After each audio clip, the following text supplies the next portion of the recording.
circulation clerk at Peninsula Center, and I will be reading an excerpt from Persepolis. This book was banned because it has a lot of political ideas and some religious ideology. So I'll just go ahead and read you an excerpt. Every night I had a big discussion with God. God, give me some more time. I'm not quite ready yet. Yes, you are, celestial light. You are my choice, my last and best choice. Except for my grandmother, I was obviously the only one who believed in myself. What do you want to be when you grow up? I'll be a prophet. Ha ha ha, she's crazy.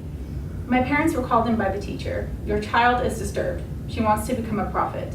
What about it? Doesn't this worry you? No, not at all. Nonetheless, my parents were puzzled. So tell me, my child, what do you want to be when you grow up? A prophet. I want to be a doctor. That's fine, my love, that's fine. I felt guilty towards God. You want to be a doctor? I thought that. No, I will be a prophet, but they mustn't know. I wanted to be justice, love, and the wrath of God all in one.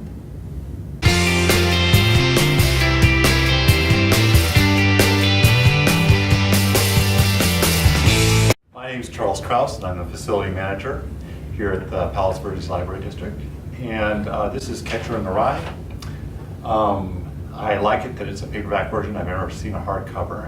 I think that it's one of the most smuggled books probably out there.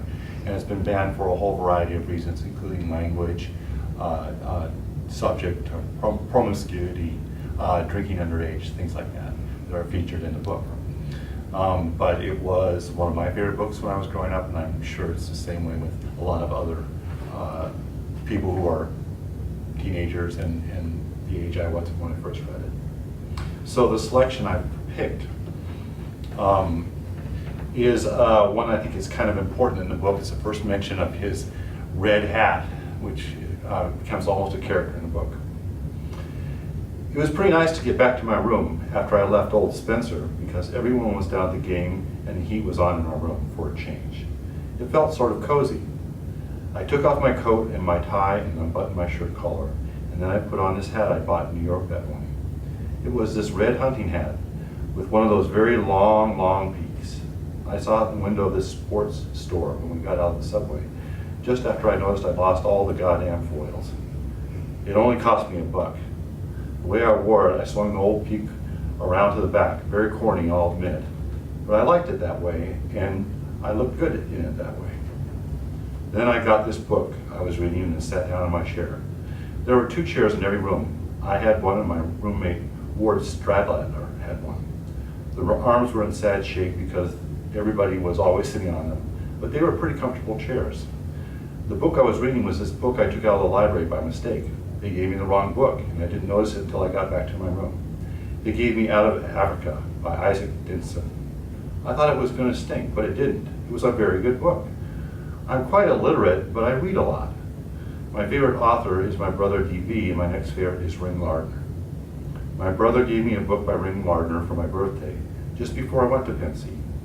It had these very funny, crazy plays in it, and then it had this one story about a traffic cop that falls in love with this very cute girl that's always speeding. Only he's married, the cop, so can't marry her or anything. Then this girl gets killed because she's always speeding. That story just about killed me.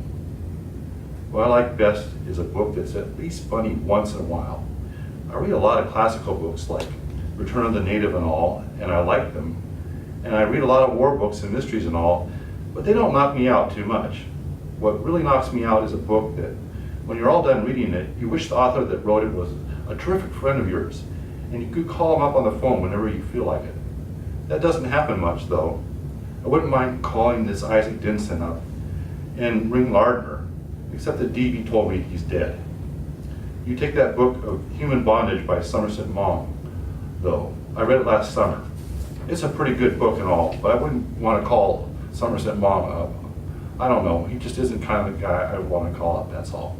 I'd rather call up old Thomas Hardy. I like that Eustacia Vi.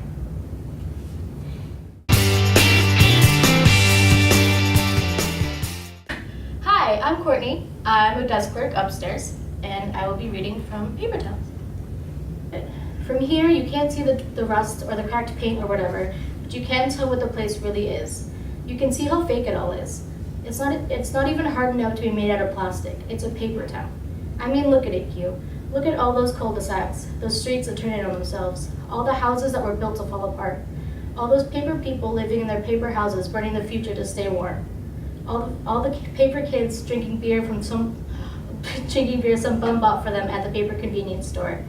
Everyone demented with the mania of owning things.